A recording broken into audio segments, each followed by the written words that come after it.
Shalom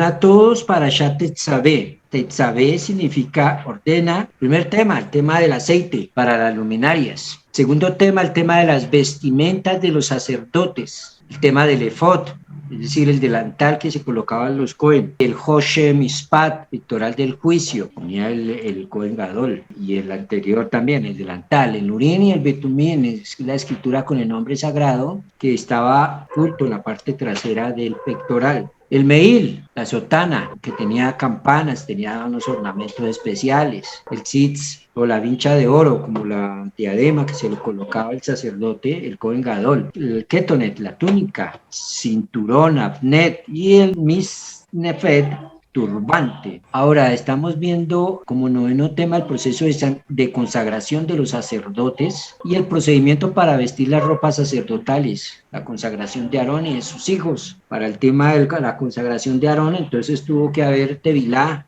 purificación, inmersión en el agua, antes de la consagración como sacerdotes, o esa es parte de la consagración como sacerdotes. La sucesión del sacerdocio principal, la consagración del altar, la ofrenda tamid perpetua. El altar tiene que ser consagrado porque es la primera vez que va a ser puesto en servicio. El altar de oro para el incienso que quedaba adentro, ¿no? Ahora, nos podemos hacer siempre, como siempre, muchas preguntas. Espero que ustedes también se las hayan hecho, todos hayan leído la parashá. De todas las vestimentas de Aarón, los Kohanim, se describe la forma y el modo de hacerse. Sin embargo, los Urim y Tumim no explican realmente lo que son ni cómo deben hacerse. Más aún, estos términos no se utilizan con anterioridad en ninguna otra parte de la Torá. ¿Cómo entonces el texto los menciona como si ya fueran conocidos? ¿Qué función desempeñaban? Si ustedes leen la parashá, siempre van a encontrar que hay preguntas que hacer. Y dice en Éxodo 27, y tú ordenarás a los hijos de Israel que tomarán para ti aceite de olivas puro, aplastado para iluminación, para encender la candela continuamente. Y en 28.2 dice, y harás vestiduras sagradas para tu hermano Aarón, para la gloria y para hermosura. Entonces, si recordamos, la parashá pasada nos habló de una cantidad de cosas con respecto al santuario, de datos, de la forma de quiénes debían hacerlo, de cómo deberían hacerlo, de dónde iba a salir el dinero para hacer lo que tenían que hacer del santuario, etcétera. Y estudiamos que el santuario es un, digamos que, micro jardín del Edén allá en el desierto, un lugar donde Dios quería residir, ya que había sido exiliada la presencia divina debido al pecado del hombre. Y entonces para ello es necesario construir un espacio especial que tiene una razón especial de ser. Ese espacio fue el Mishkan, o el tabernáculo, y más adelante el templo en Jerusalén. Pero lo que tenemos que tener en cuenta es que este templo no fue diseñado ni construido con el fin de descrestar a nadie. El templo, el tabernáculo, no es una catedral y no cumple la función de una catedral.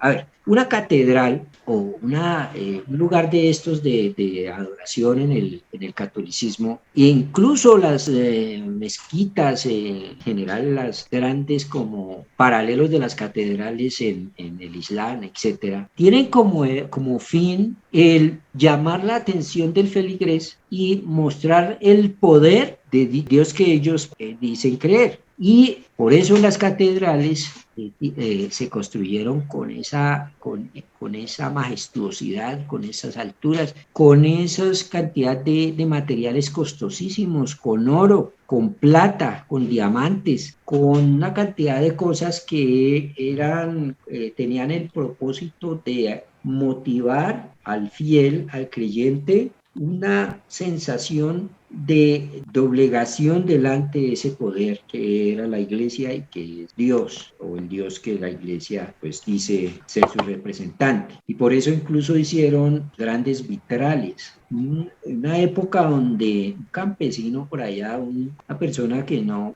vivía en una choza todo de madera y paja, y entrar en un lugar de estos que era deslumbrante, que cuando entraba y pegaba el sol, esos vitrales deslumbraban, ¿sí? Tenía esa función. Y entonces pasamos de las órdenes que Dios le da de construir. Si ustedes ven los dibujitos del Mishkan, finalmente es como una carpa, es una tienda ahí como armar y desarmar. Usted no la ve brillar de afuera, no es una cosa descrestante porque no tiene ese propósito, tiene el propósito de hacer que la Shejina resida en un punto de ese Mishkan que se llama el lugar santísimo, es el Aarón, donde estaba el Aarón. Y luego para la consagración del templo vimos que había que tener en cuenta una cantidad de sacrificios de expiación tanto por el pueblo como por los mismos sacerdotes y por el sacerdote mayor que era Aarón, el Cohen Gadol. Pasamos de la descripción de cómo construir un templo a los sacrificios y de los sacrificios ahora pasamos al tema de unas vestiduras. ¿Qué conexión tienen las vestiduras sagradas con los sacrificios que ya terminamos de hablar la semana pasada? ¿Qué conexión tiene esto? Ustedes entenderán que en la Torá no existe, no hay,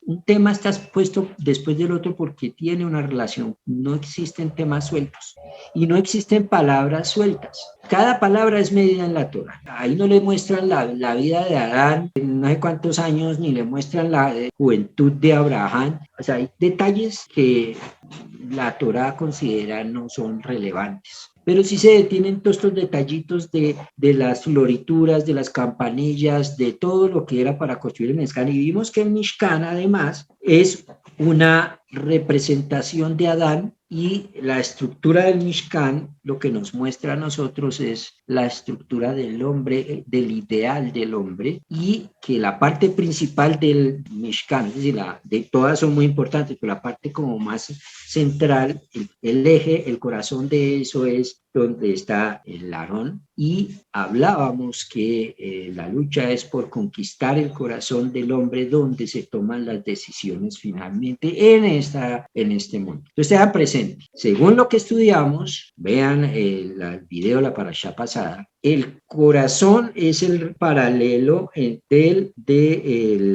Aarón. Y en el corazón es donde se toman las decisiones de lo que se va a hacer. La persona finalmente hace lo que va a hacer porque lo tiene en su corazón. Puede pensar intelectualmente en que algo es correcto, pero lo que va a terminar haciendo es lo que tenga en el corazón. Y si lo que tiene en el corazón no está de acuerdo a los principios racionales y no está de acuerdo a los principios que son de la Torah, pues va a ser pecado y va a terminar haciendo daños para su vida, para la vida de los demás. Ahora entramos a otra parte que es las vestiduras. ¿Qué tanto, que casi toda esta parashá se nos va en relatar toda la forma de hacer esas vestiduras para los sacerdotes? El efod, lo que debería llevar, la túnica, especie de sotana que tenían ellos, el gorro que tenían que tener, y en las representaciones vemos incluso que lo único que se le veía al sacerdote era la cara y las manos. Sí, el resto, la mayoría estaba cubierto. Incluso tenía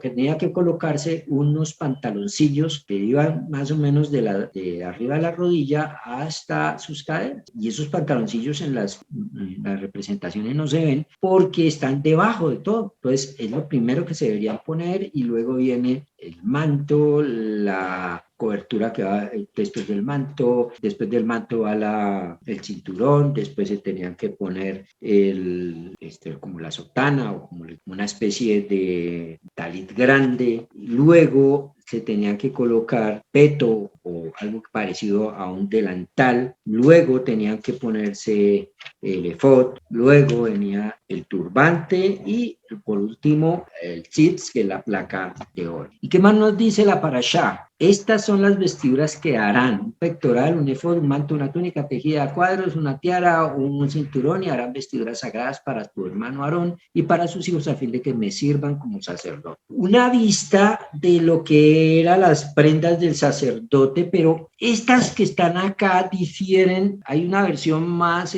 exacta, pero pues desde el punto de vista artístico es una versión muy bonita, ¿no? Pero la que es más cercana es esta versión. Y aquí tenemos los dos vestidos. Este es un sacerdote normal, un cohen normal. Debajo tenía los calzoncillos especiales y encima tenía su túnica y encima la túnica el cinturón. El cohen gadol, que es tenía esta misma túnica y tenía este mismo cinturón. Y también tenía los calzoncillos debajo. Y ambos tenían el gorro, pero el gorro del Cohen era diferente. Entonces tenemos una, los calzoncillos, dos, el manto, tres, el cinturón y cuatro, el gorro. Y de ahí en adelante, el Cohen tenía otras cuatro cosas que eran adicionales. ¿Cuáles eran? Este que es como una sotana, ese azul, este que es el efod, este delantal que tenían las tirantas y que conectaban con este otro que es el pectoral, donde estaban las 12 piedras representando a cada una de las tribus. Y además el tzitz, o como la diadema que tenían en la frente. Esto diferenciaba al Cohen Gadol de los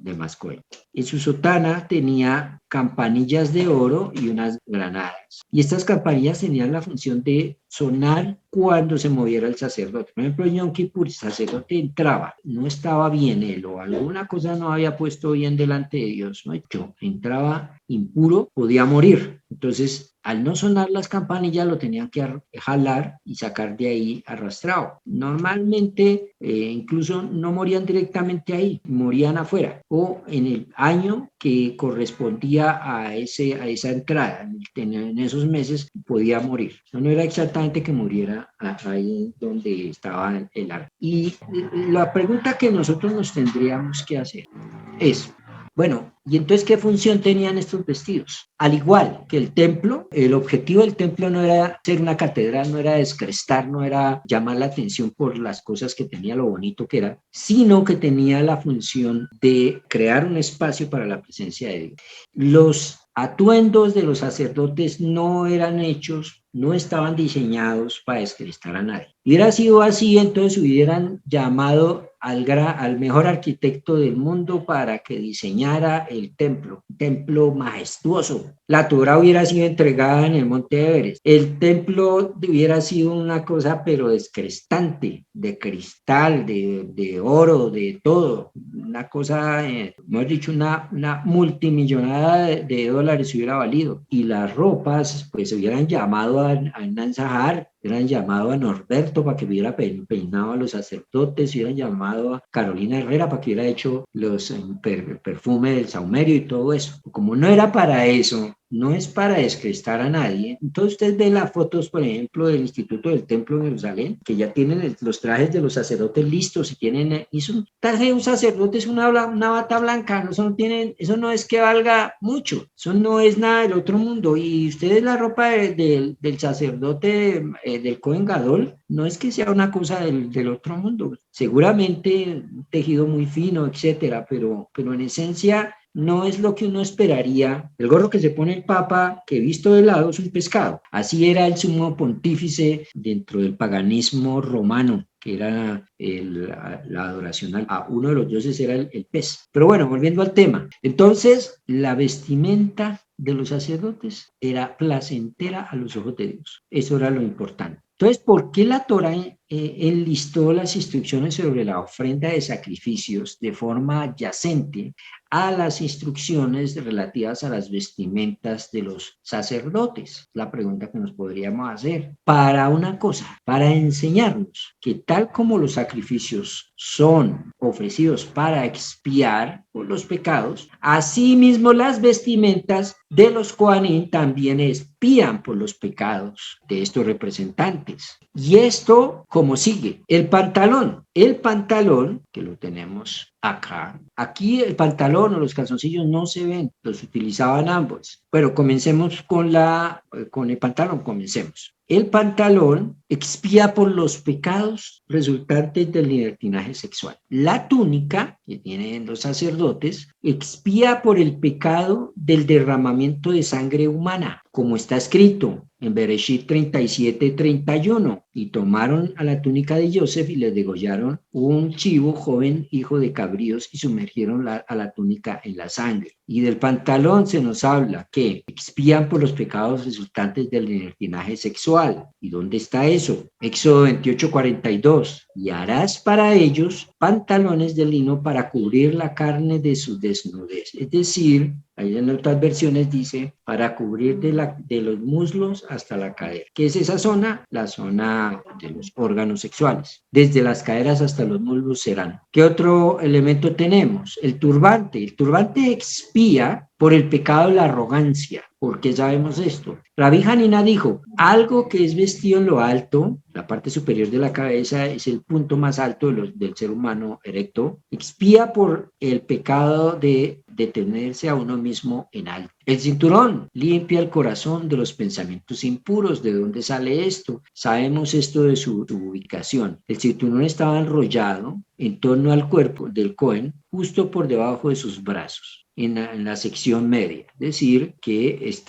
podía estar incluso un poco más arriba y puesto al lado del corazón. El pectoral expía por el pecado de la mala ejecución de la justicia, ya que se le llamaba el pectoral del juicio y era el pectoral del juicio. Obra del artífice, lo harás como obra de efod, de oro, de tela azul, púrpura, escarlata, de lino fino torcido, lo hará. El efod expía por el pecado de la idolatría. ¿Por qué? En Oseas 3:4 nos dice, por muchos días los hijos de Israel quedarán sin rey y sin príncipe, sin sacrificio y sin pilar sagrado, y sin efod y sin ídolos domésticos. Hay unas reglas de homilética, de interpretación de la Torá, son las que utilizan los sabios, los rabinos, para hacer este tipo de conexiones y decir, esto espía por esto, esto espía por esto otro, de acuerdo a estas reglas. La bata, es decir, como la sotana, expía por el pecado de la Shon Hara. Rabí Hanina dijo, solo algo con una voz, la bata tenía campanas que sonaban cuando el Cohen Gadol caminaba, puede expiar por la voz del mal. El tzitz expía por el pecado de la insolencia. Estas estará en la frente de Aarón siempre. Shemot 28:38, y fue escrito sobre las características de personalidad de la insolencia. Tienes la frente de bronce de una ramera, en Jeremías 3, hablando del tema de la frente y hablando del tema de lo que conecta con el pecado de la insolencia. Bueno, la pregunta que nos tenemos que hacer todos es, bueno, sí, muy bonito todo eso y expía por una cosa, pero ¿cómo es posible que un pedazo de ropa haga expiación si la expiación es un hecho espiritual? Y para que haya expiación tiene que haber arrepentimiento, que es algo que es un proceso espiritual de la persona, como algo que es físico, como las vestimentas, expían por el pecado de los sacerdotes, de las personas. Vamos a ver, hay 3 tipos de palabras que están conectadas con la idea de perdón. Esas 3 tipos de palabras son Slijá, mano izquierda está junto a Melijá, que está en el centro, la otra palabra especial que tenemos que tener en cuenta, que está relacionada con la idea de perdón. Y Capará, que es la tercera idea que está relacionada con la tercera palabra que está relacionada con la idea de perdón. Estas 3 palabras no son sinónimos, son ideas diferentes sobre un mismo, digamos que concepto, que es el perdón, que está conectada con el arrepentimiento. El Gaón de Vilna explica que estas palabras no son sinónimas. Cada una de ellas expresa una idea diferente. Podemos tener una idea de los diferentes significados que expresan por medio de observar cómo utilizamos estas palabras en el rezo de la Amidá. Vamos a ver el rezo de la Amidá que normalmente se hace. ¿Qué dice ese rezo? Dice, perdónanos, Padre, ya que hemos pecado. Perdónanos, nuestro Rey, ya que hemos transgredido. Perdónanos, la palabra en hebreo que está utilizando es slach. Y la segunda, perdónanos, está utilizando la palabra mejal. Traducido al español, ambas son perdónanos, pero en el hebreo son slach, mejal, que tienen un contexto diferente. Y entonces, en esencia, el Gaón de Vilna explica que esto no se trata entonces de pura poesía, ¿no? Es perdón, mire, cuando hacemos todos estos rezos del Chaharit, uno diría, ay, todos rezos, pues es como llenar una hora de tiempo ahí diciendo rezos. Nosotros venimos acostumbrados de los rezos del catolicismo, que eran rezos que se habían inventado hombres y que eran ahí, pues, para que se oyeran bonitos y algunos eran repetitivos, etcétera. Pero, por ejemplo, en el Sidur tú vas a encontrar muchas oraciones, y miles de años, y vas a ver que las oraciones, perdónanos, perdónanos, oh Padre, perdónanos, oh Rey Jesús, pues perdónanos, diríamos en español, pero en el hebreo tiene un sentido cada palabra que está puesta. Dice el Gaón de Vilna, esto no es poesía, esto es pura circuncisión quirúrgica. El pueblo judío tiene una relación dual con respecto a Dios. Por un lado, los hijos de Dios somos, delante del Señor, somos hijos. Entonces nuestra relación es de hijos a padres. Entonces la palabra slach tiene que ver con slijá y es utilizada en el contexto de hijo hacia padre. Al pecado que se está relacionando, en este caso es het, es un acto ilícito cometido sin pensar. El pecado que comete el hijo contra padre normalmente es un pecado que va a generar la profanación del nombre del padre. ¿Por qué es esto? Miren, cuando por alguna razón un hijo le faltan a los padres, pues cuando por alguna razón un hijo peca, falla, los padres sufren inevitablemente una pérdida de prestigio. O sea, ¿qué tan serio puede ser o qué tan serio podemos tomarnos a un padre siendo que crió a hijos patéticos o hijos groseros, maleducados? Normalmente una persona que tiene malos actos se le llama una persona mal educada. Entonces, ¿quién queda mal ahí? El que lo educó. ¿Quién lo educó? Los papás. La idea de hacer un hijo que hace lo incorrecto delante de su padre es una idea que degrada la calidad del padre. Y entonces, de la misma manera es con respecto a Dios. Si Dios es nuestro Padre y nosotros sus hijos y nosotros transgredimos, hacemos esto, por supuesto que estamos haciendo Hilul Hashem, es decir, estamos degradando el nombre de Dios delante de los demás hombres. Usted no es que hablaba tanto de Dios, usted no es que la Torah y toda esa idea con las que salió no paga, no cumple, ¿sí? Es un mentiroso, es una persona que no tiene palabra, etcétera. Está degradando en esencia la imagen de Dios como nuestro Padre delante del mundo. Y pues un padre normalmente que ve que su hijo, por ejemplo, despilfarra lo que él le da, el hijo le puede pedir perdón y el padre le va a decir te perdono, pero tus actos hacen que yo pierda la confianza en ti y entonces yo no te voy a seguir soltando plata, es un ejemplo, para que sigas despilfarrándola como lo has hecho hasta ahora. Entonces yo te perdono, pero ya mi confianza está quebrantada en ti y pues estoy aquí en reserva contigo para no invertir más dinero o esfuerzos que van a ser derrochados por parte tuya como hijo. Ese es el concepto de pecado con respecto a Dios como Padre nuestro. O como dice en la Amidá, perdónanos, Padre nuestro. La segunda frase de la Amidá es perdónanos, Rey nuestro. El rey, pues, no es como papá. El rey siempre va a tener suficientes sirvientes competentes para gobernar su rey. Siempre y cuando sea percibido como alguien poderoso. Pero cuando yo como hijo del rey doy mala imagen, esto conecta directamente con el pecado de la rebelión. Entonces, si yo como súbdito de Dios no le hago caso, me estoy rebelando contra Dios y automáticamente estoy degradando su reino. Y entonces el respeto a su autoridad desaparece y cada uno comienza a preocuparse por sus propios deseos egoístas y se olvidan del bien común. Ahí están los dos planteamientos. Como súbdito del rey, entonces la palabra que se está utilizando es meal, que viene de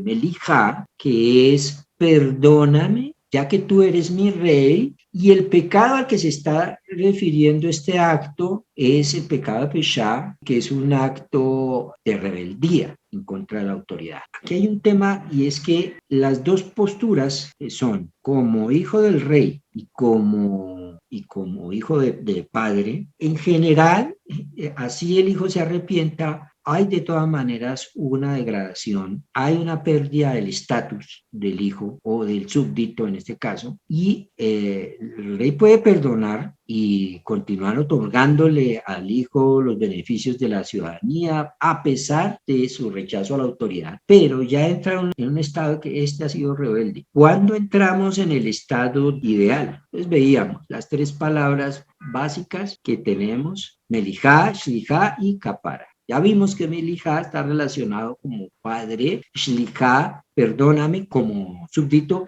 pero aquí hay algo más y está el tema de la cápara. Entonces, si las cosas nunca van a ser iguales como eran antes, Dios sí nos da la posibilidad de que volvamos a tener las cosas desde cero, como si nada hubiera pasado. Y ahí entra el aspecto de capará o expiación, del cual estábamos hablando al finalizar la parashá pasada, que ya hablaba de las expiaciones para los sacerdotes, para dejar la cuenta en ceros y ellos pudieran empezar a servir en el templo limpiecitos como si hubieran acabado de nacer. La capará o expiación es un nivel de perdón que no deja ninguna huella o marca de pecado y que le permite al pecador aparecer frente a los ojos de Dios como un ser fresco, espiritualmente limpio y puro y como el día en que él nació. Notarán ustedes que en ningún rezo nosotros decimos o no pedimos por capará, pedimos por perdón nomás, ¿sí? Pero nosotros no pedimos por expiación, porque ese nivel de expiación o ese nivel de perdón en que todo se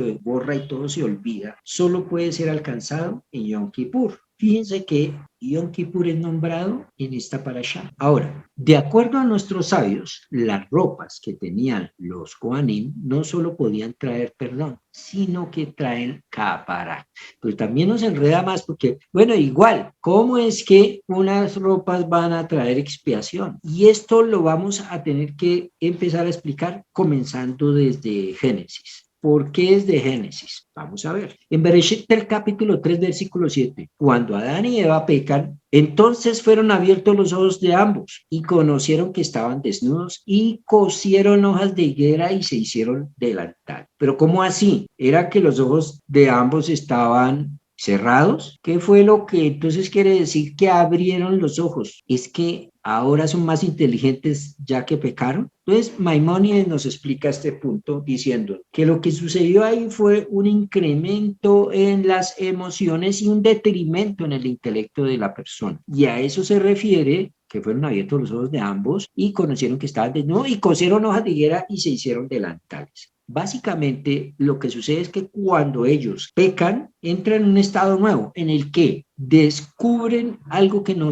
conocían antes y era la vergüenza y descubren el morbo y aprenden en la distinción entre bonito y feo. En el estado primario en el que ellos estaban, todo era bien, no había nada que fuera malo, todo era bello. Pero cuando ellos pecan, entran en un estado en el que, uy, feo esto, qué feo aquel. Lo bonito y lo feo empiezan a ser, para nosotros, son temas que dependen del estado de la persona. Para un morboso, lo que es bonito es diferente que para una persona sana. Para una persona malpensante, que siempre vive pensando con doble intención, lo que es bueno es diferente a lo que para una persona correcta es bueno. Entra un mar de no sabemos medir, pero sí sabemos discriminar. Sabemos decir, esta es fea, esta no, esta... Todo eso lo sabemos porque es la condición nueva para nosotros. A eso se refiere que se abrieron los ojos. Entran en un estado donde ellos ven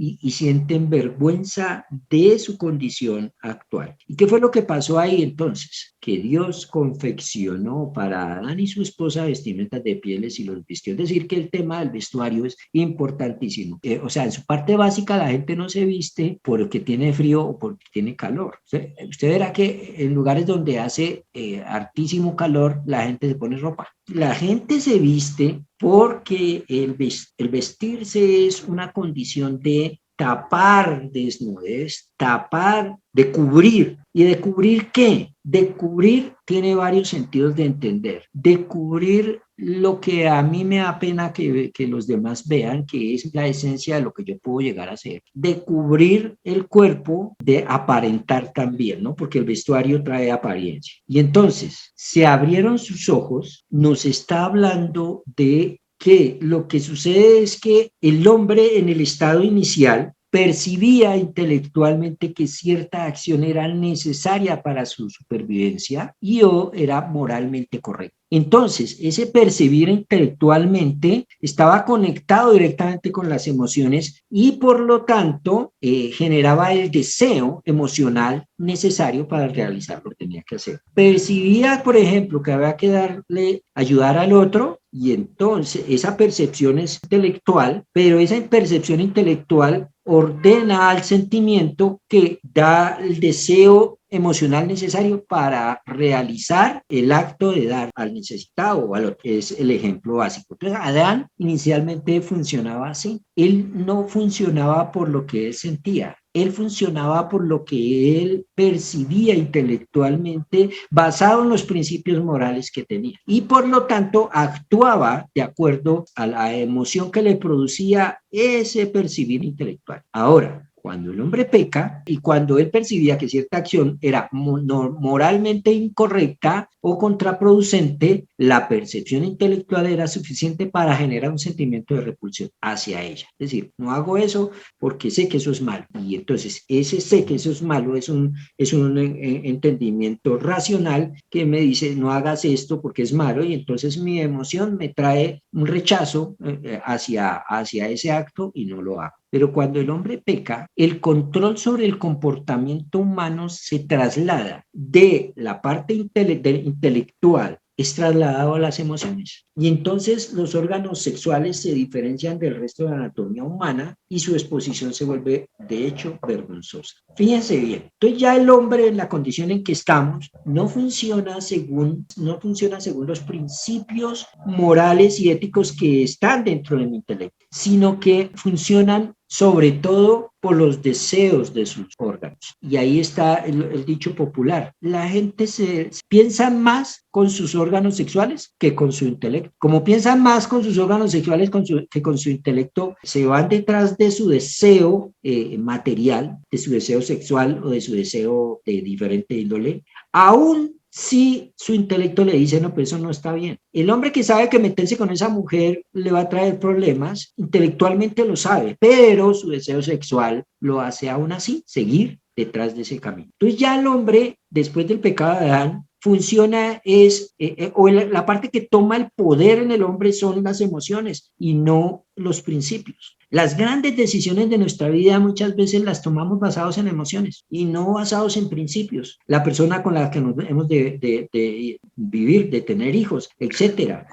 ¿Cuántos que han sido padres se arrepienten hoy en día porque yo que me hacía metiéndome con esta mujer? Todo por sexo. Y vea, terminó esto con hijos y problemas. Y metiéndome con este hombre, todo porque sentía que estaba sola y entonces terminé metida en estos y en estos y en estos otros problemas. Entonces la gente en el estado en que estamos sigue es su instinto emocional, no su instinto cerebral, como debería ser y como fue Adán antes de caer. Por eso el Mishkan, la parte santa, la parte santísima del Mishkan, es un paralelo del corazón, porque es que ese es el campo de batalla. El corazón debe controlarse. ¿Y cómo se controla el corazón, que es la base de las emociones? Llenándolo de Torah. ¿Para qué? Para que ya no obedezca a sus emociones, sino obedezca a su intelecto. Por eso yo he insistido tanto que las iglesias, los grupos, no deben hacer énfasis en la alabanza y en la danza. Puede llegar a ser una trampa, porque la gente piensa que está Dios porque le canta a Dios y porque llora cuando viene la alabanza y porque vienen las danzas, etcétera,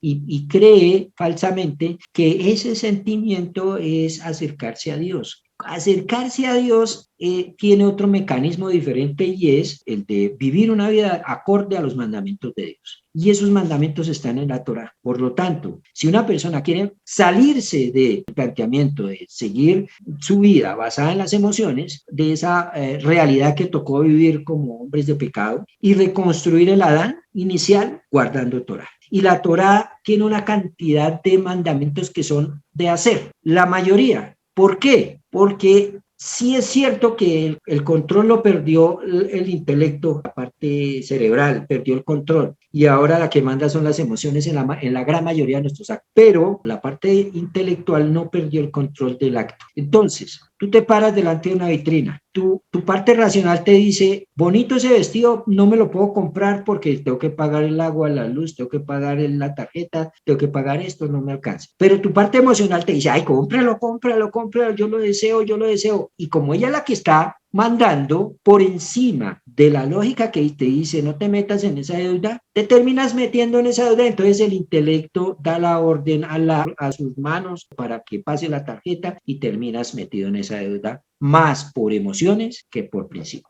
La Torah está diseñada todos los mandamientos para hacer que él empiece a tomar el control, la parte del intelecto y tome decisiones correctas. Y eso no lo va a lograr en una, ni en dos, ni en tres, ni en cuatro, ni en cinco, ni en seis. 613 mandamientos aplicados en 365 días con los 248 órganos del cuerpo. Es decir, que eso es un trabajo de toda la vida para poder educar, reeducar a la persona a que el intelecto empiece a tomar decisiones, pero no decisiones basadas intelectualmente sin Torah, porque decisiones tomadas intelectualmente sin Torah solo problemas pueden llegar a dar, sino decisiones para redirigir todo a principios éticos y morales que están en la Torah. Y entonces, y todo esto que tiene que ver con el vestir. Bueno, antes, ahora podemos entender Romanos 7, 19 al 24, creo que está. Porque Pablo dice, pues no hago el bien que deseo. ¿Por qué? Porque su intelecto le dice, yo quiero ayudar al otro, yo quiero amar al otro, pero no lo puedo, no lo hago. ¿No les ha pasado? ¿No les ha pasado que ustedes a veces han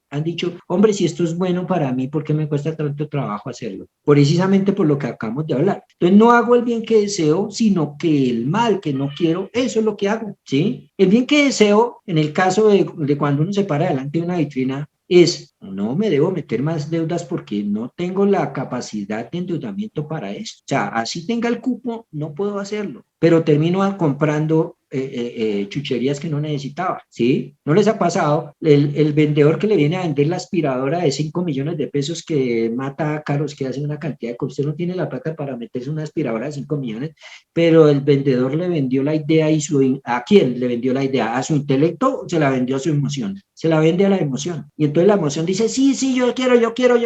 Y es la que tiene poder y fuerza, y el intelecto termina diciéndole a sus órganos, firme, saca la tarjeta y haga. Entonces, por eso dice Pablo, no hago el bien que deseo, sino el mal que no quiero, eso practico. Y si lo que no quiero hacerlo, eso hago, ya no soy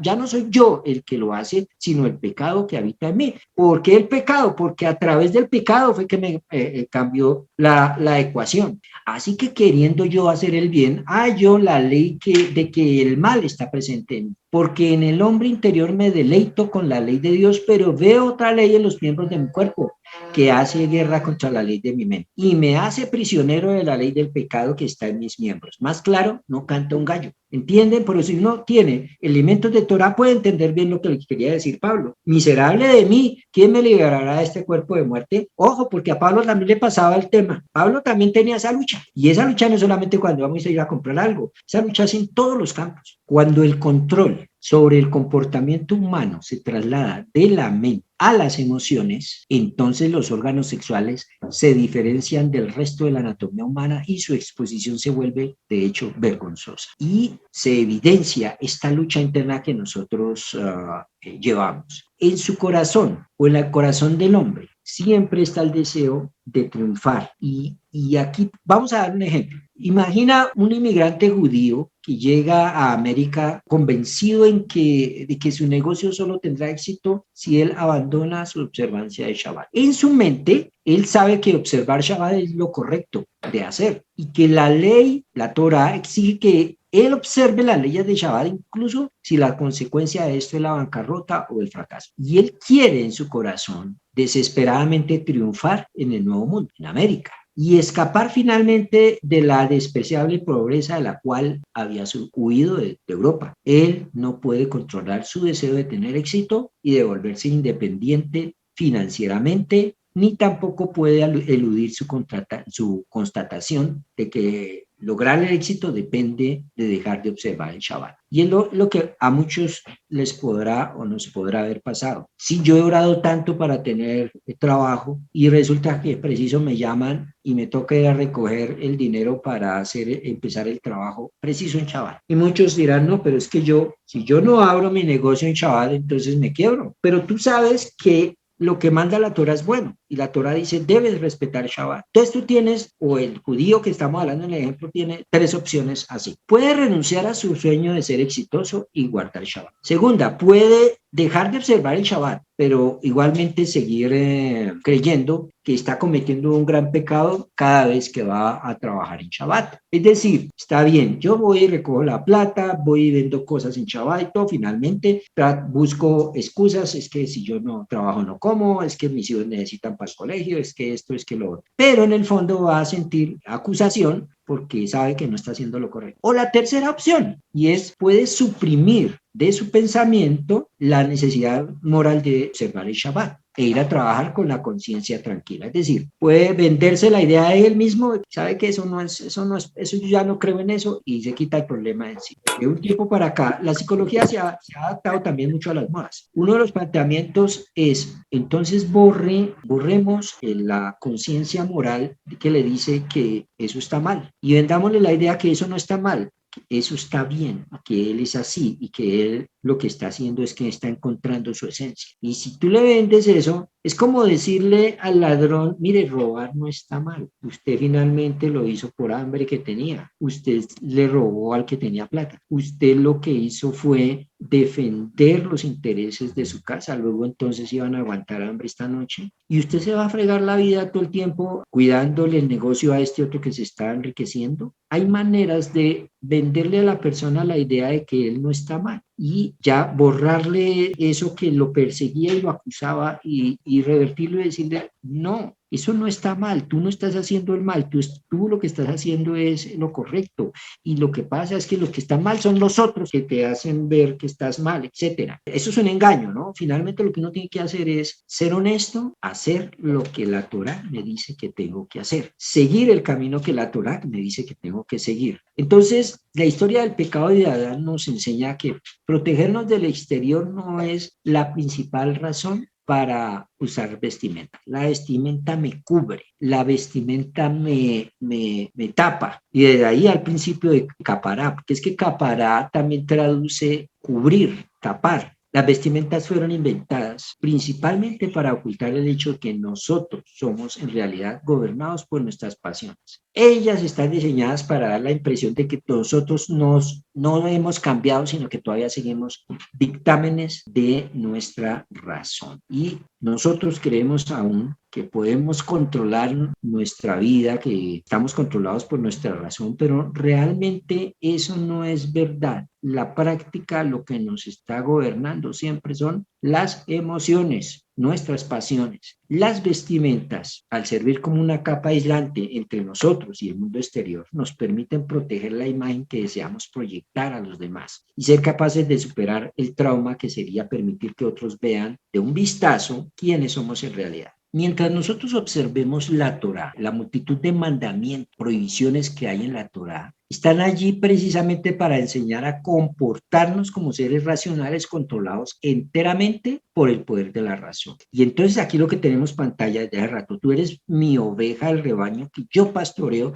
tú eres Adán, está en Ezequiel 34-31, eso quiere decir que tú, Israel, eres llamado Adán. Sin embargo, las naciones del mundo no son Adán, dice el Talmud, Yevamot 61b. Entonces, el hombre necesita una guía que le enseñe a comportarse como si aún fuera un ser puramente racional. Los mandamientos son esa guía, los mandamientos de la Torá, y fueron diseñados para esto, y por lo tanto Israel aceptó la Torá, y esto aún es un reflejo de Adán, realmente como era antes de su pecado en el huerto. La información que tiene el pueblo de Dios en su mente y del pueblo que sigue la Torá es la misma que contenía la mente de Adán antes de su pecado. Su comportamiento es el mismo, solamente sus emociones son diferentes. En este caso, del pueblo de Dios, vestir ropas que estén diseñadas para representar el estado ideal del ser humano no sería una falsedad. Haría capará, ya que sus ropas proyectarán con precisión el ser interno ideal de que su comportamiento exterior debe reflejar realmente. Es decir, que si tú empiezas a estudiar Torah, tú empiezas a guardar mandamientos, etcétera, tu vestimenta te cubre y a la larga te vas a vestir con lo que refleje tus principios morales y tus principios éticos que son desprendidos de la Torah. Fíjense bien en los sacerdotes. Su ropa estaba diseñada para cubrir absolutamente todo su cuerpo. Incluso su cuello no se observa, ya que la barba cubre, que es parte también del concepto de cubrirse, de tener recato. El Hijo de Dios no tiene por qué estar mostrando para venderse como si fuera una mercancía.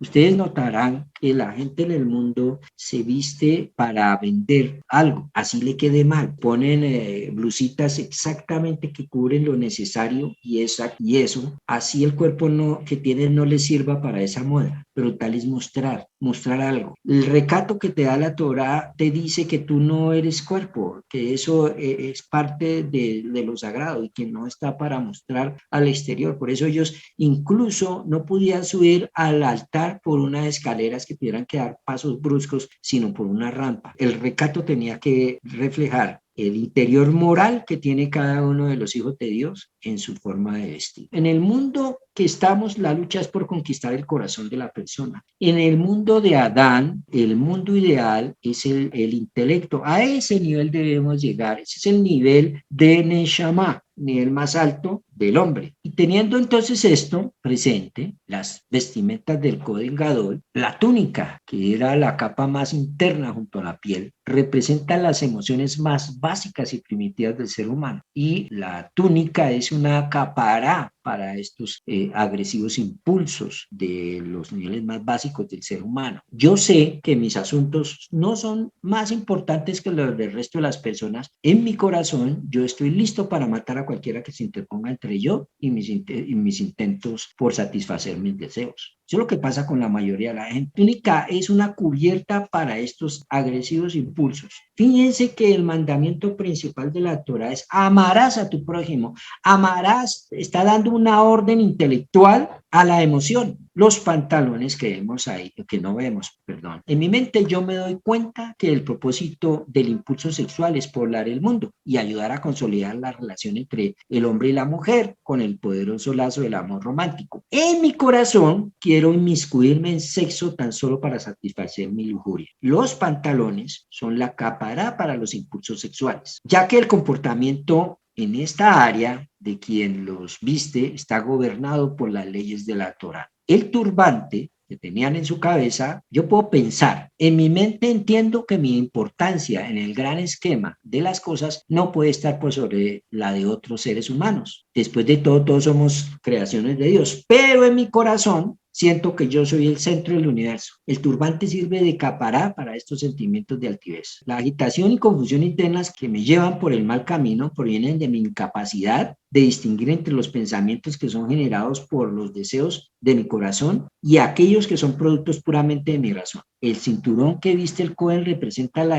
determinación de eliminar esta confusión por medio de contrastar cada pensamiento con los dictámenes de la Torá. Fíjense lo siguiente, la palabra vestido en hebreo es beget. Beget son letras continuas, son la bet, la gimel y la dalet. La bet es la segunda del alefato, la gimel la tercera y la dalet la cuarta. Pero beget o esas tres letras se pueden leer también de otra manera. Se pueden leer como traición. Interesante. Entonces, las vestimentas tienen un aspecto dual. O bien son un disfraz que viste el traidor para intentar ocultar su fechoría, o bien fluyen naturalmente desde el número uno y nos permiten rastrear al usuario hasta la verdadera fuente. Entonces, tienen esas dos opciones. Y aquí, como lo tenemos en pantalla, cuando el hombre, este es el esquema del alma, tres niveles básicos. Aquí está el nefesh, que es la parte de la acción, la ruach, que es la parte de las emociones, del corazón, y el neshama, que es el cerebro o la parte del intelecto. Y así funcionaba equilibradamente Adán en el huerto del Edén. Pero cuando Adán peca, el que toma el control no es la neshama que está arriba, sino ahora se pone arriba ruach y la neshama es desplazada a un lado. Y lo que busca la Torah es organizarnos nuevamente y que aprendamos a pensar y a actuar de acuerdo a los principios y no de acuerdo a las emociones que están acá en este espacio. Y conectar mi parte intelectual con mi parte hablante. Y no que mi parte hablante esté por un lado y hable lo que mis emociones quieren, Y entonces eso es lo que le pasa a la mayoría de la gente que está en la calle, que maldice porque eso es lo que quiere decir su emoción que está en el corazón, habla y dice lo que desea sus órganos y piensa para hablar.